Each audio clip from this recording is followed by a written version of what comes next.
हम्म तो previous lecture में हमने जाना था कि जो एक्सटर्नल फोर्स जो फोर्स होती है वो क्या होती है।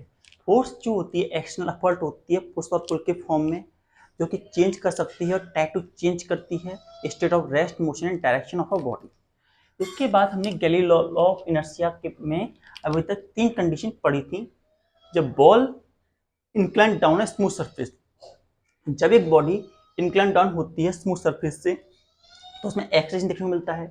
Ball incline down incline up है स्मूथ सरफेस तो उसमें रिटार्डेशन देखने को मिलता है। और ball thrown on horizontal surface, अब बॉल को हॉरिजॉन्टल सरफेस पे थ्रो किया जाता है तो वो कंटिन्यू टू मूव करती है विद सेम स्पीड। नाउ अब हम डबल इंक्लाइन प्लेन को लेंगे और उसमें दिखाएंगे in case of double incline plane. और डबल इंक्लाइन प्लेन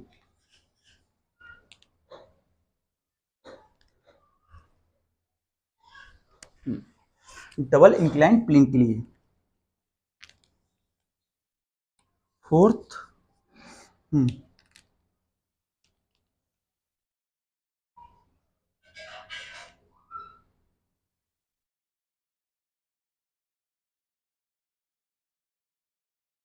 तो डबल इंक्लाइन प्लेन में हम थोड़ा यहाँ पे समझते हैं। हमारी डबल इंक्लाइन प्लेन ये इस तरीके से थी, ये इस तरीके से थी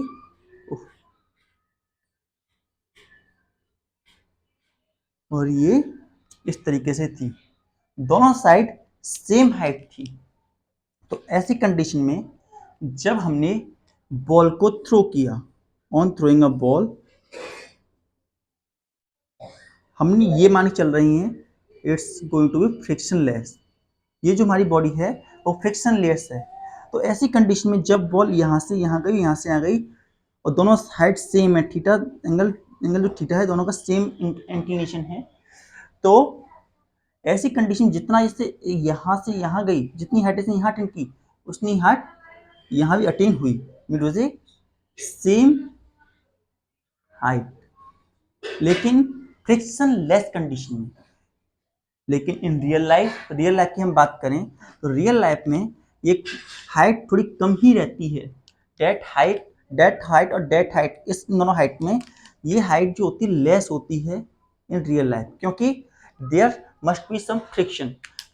इन कंडीशन में कुछ ना कुछ फ्रिक्शन रहता ही है। तो इसी कंडीशन में दोनों दोनों हाइट जो होती है सेम होती हैं, तो ऐसी कंडीशन में हमें देखने को आता है कि ये वाली हाइट कम होती है, इस हाइट पे बॉल कम अटेंड करती है एज कंपेयर टू इसके।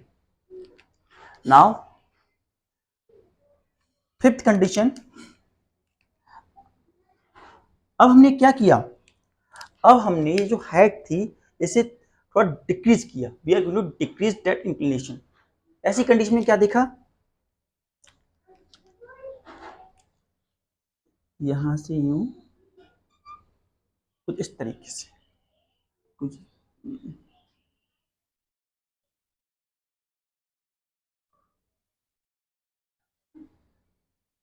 तो अब हमने क्या किया, इस इंक्लिनेशन को थोड़ा बढ़ा दिया। तो अब हम क्या देखते हैं, जो हमारी बॉल थी वो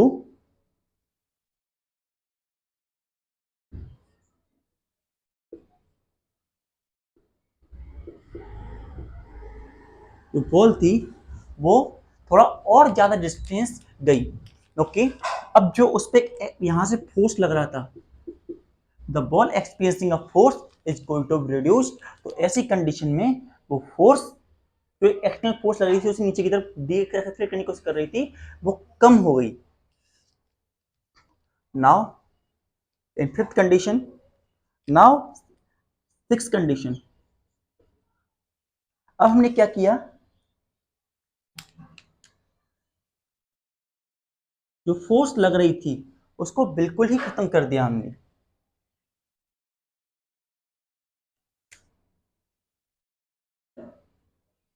उसे बिल्कुल ही खत्म कर दिया।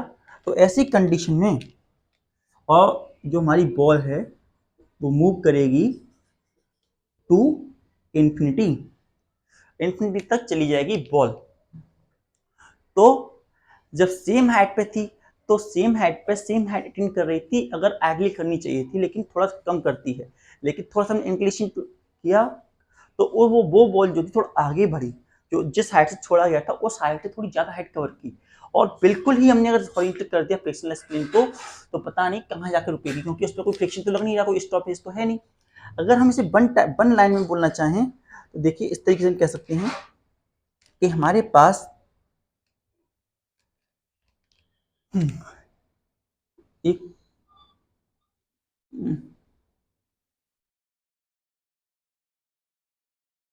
ऐसी एक बॉडी थी, इस पे हमने बॉल को थ्रो किया, बॉल को थ्रो किया, इस तरीके से बॉल गई, तो उसने सेम हाइट अटेन की। लेकिन जब उसका एक्सलेशन थोड़ा सा हमने कम किया, या उसकी जो हमने उसका इंक्लिनेशन थोड़ा कम किया हमने, तो वो बॉल थोड़ा और आगे गई, तो ऐसी कंडीशन में वो बॉल थोड़ी सी और आगे चली गई। लेकिन थर्ड कंडीशन में हमने क्या किया, उसे बिल्कुल ही स्मूथ कर दिया, बिल्कुल ही हमने उसे स्मूथ बना दिया। तो ऐसी कंडीशन में ball without any friction going to be infinity, वो इंफिनिटी तक चली जाएगी, क्योंकि उस पर कोई लगने वाला एक्सटर्नल फोर्स है ही नहीं। दैट्स कंडीशन 7, क्योंकि नो एक्सटर्नल फोर्स, कोई एक्सटर्नल फोर्स है ही नहीं, there is no external force acting on a body. तो इस बात से हम दो बातें समझ गए कि अगर कोई एक्सटर्नल फोर्स नहीं लगती तो वो बॉडी रेस्ट में, वो मोशन में रहेगी और रेस्ट में भी रहेगी, दोनों कंडीशन। एक्सटर्नल फोर्स जब किसी बॉडी पर नहीं लगता तो रेस्ट में भी हो सकती है और यूनिफॉर्म मोशन में भी हो सकती है, क्योंकि यहाँ देखिए यूनिफॉर्म मोशन है, लेकिन कोई एक्सलरेशन, कोई एक्सटर्नल फोर्स नहीं लग रहा है इस पर। वहीं अगर कोई बॉडी रेस्ट में है तो उस पर कोई एक्सटर्नल फोर्स नहीं लगता, तो दोनों ही कंडीशन सेम हो जाती हैं। Note down.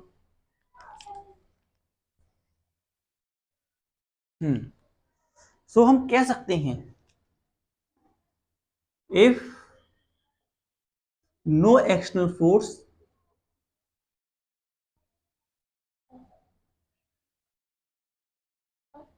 acting on a body,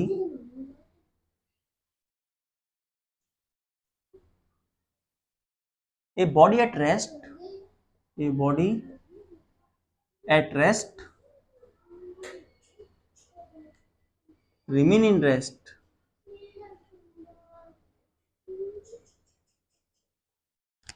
body in motion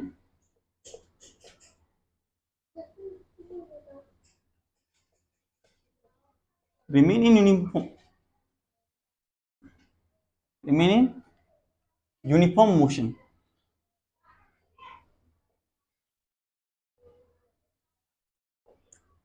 और इसे हम कहते हैं Galileo law of inertia, this is called Galileo of inertia, this is called Galileo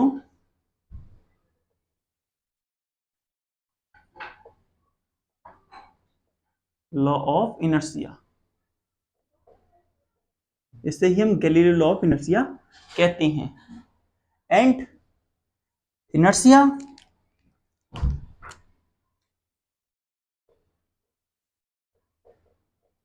it is the inherent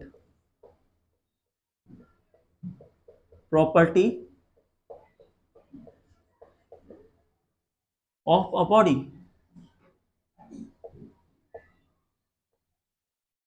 that resists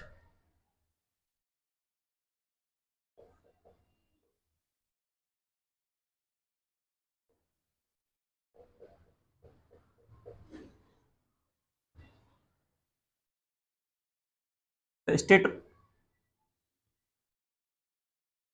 that is the change,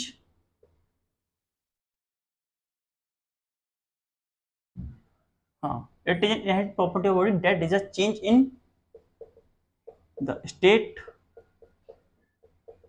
of rest, motion और direction.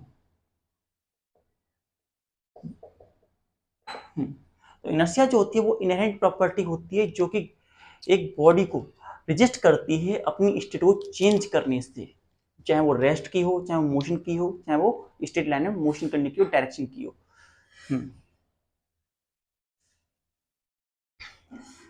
Next thing जो हम समझेंगे that is linear momentum. We have linear momentum.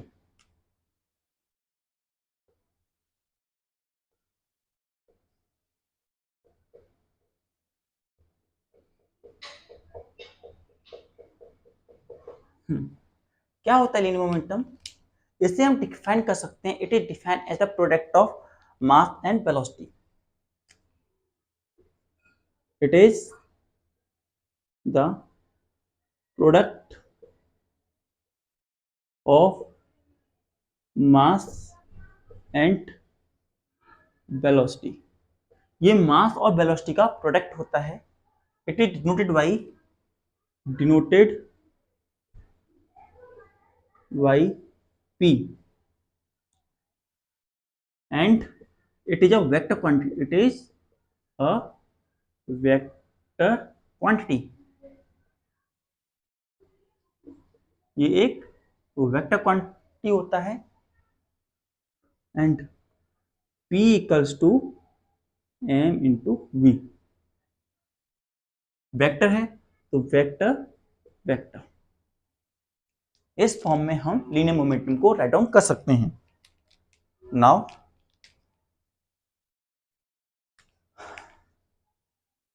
ऐसा unit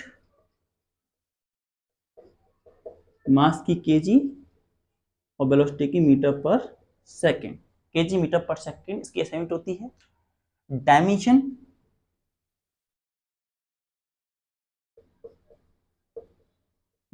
जाते हैं कि M L T minus one. M L T minus one is a dimension. M L T minus one जो होते हैं डायमेंशन होते हैं मोमेंटम के।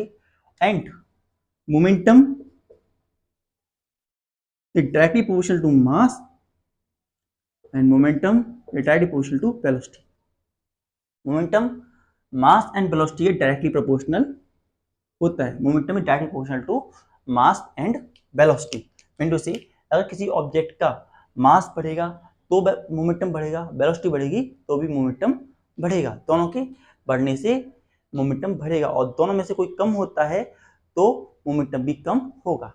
अगर हम मानते हैं दो बॉडीज हैं जिनका मास m, इसका मास m है, एक का मास 2 है और सिमिलरली दो उनकी वेलोसिटी v1 है और वेलोसिटी v2 है, लेकिन उनका मोमेंटम p1 है और मोमेंटम p2 है।